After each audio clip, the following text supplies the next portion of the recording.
আমার দুই নয়ন চ্যানেলে সকলকে স্বাগত জানাই। আজকে দেখাচ্ছি আসনে কিভাবে বর্ডার দিতে হয়।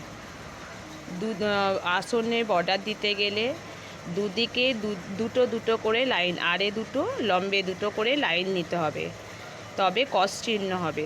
আর এই যে দাড়িটা টানা হচ্ছে, এইটা হচ্ছে আসনের সুতো যাতে না বেরিয়ে যায়, চটের সুতো, সেই জন্য এই টানটা দেওয়া হচ্ছে। দেখুন ভালো করে, বাঁ দিকে দুটো তুলতে হবে, ডান দিকে দুটো, তাহলে কস হয়ে যাবে। আবার দুটো করে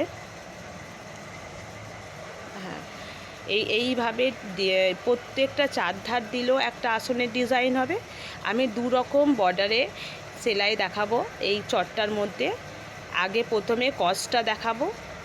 এই যে যেই সুতো দিয়ে নামানো হবে সেইখান থেকেই তুলতে হবে ছুঁচটিকে, তবে টানটা হবে। চটের সুতো যাতে বেরিয়ে না যায়, তাই উল দিয়ে এটি টান দেওয়া হয়।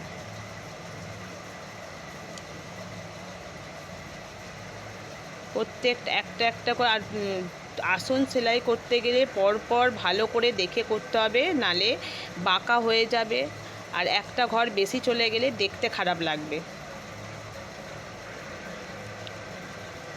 যখন এই লাইন কোনটা এসে যাবে ঘোরাবার সময় আবার ঠিক ওই রকম একই সেম পদ্ধতিতে ঘোরাতে হবে।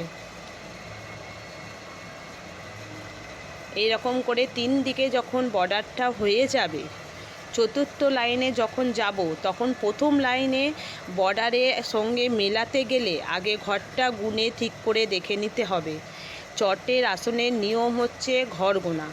দেখুন দ্বিতীয় ডিজাইনটা বর্ডারটা কিভাবে দিচ্ছি। ডান দিকে দেখুন নামানোর পর আবার সুচটা তুলে ডান দিকে 4টে করে ঘর যাবে। ভালো করে দেখুন, ডান দিকের মাথা থেকে তুলবো 4টে ঘর, বাঁ দিকে মাথার দিকেও তুলবো 4টে ঘর, লম্বে 4টে করে নেব। আরে কিন্তু দুটোই থাকবে, বাঁ দিকে 4টে, আবার ডান দিকে 4টে ঘর নিতে হবে। মাথা থেকে প্রত্যেকটা মাথা থেকে 4টে করে ঘর নিতে হবে।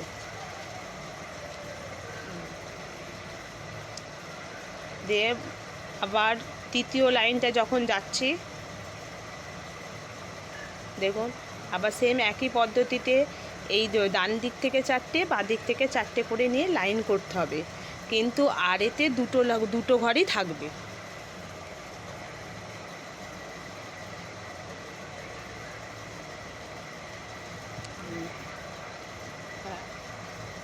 পরপর দেখে, আর চটের আসন প্রত্যেকটা ভালো করে লক্ষ্য রেখে করতে হবে, নালে ঘর বেশি চলে গেলে আসনটা দেখতে ভালো লাগবে না।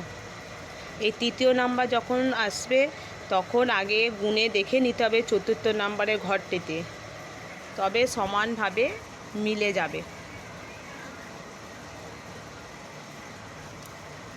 আমার চ্যানেলে আপনারা সবাই আমার ভিডিওটাতে লাইক করবেন, আমার পাশে থাকার চেষ্টা করবেন, সাবস্ক্রাইব করবেন আমাকে। আর কেমন হলো আপনারা লিখে জানাতে পারবেন।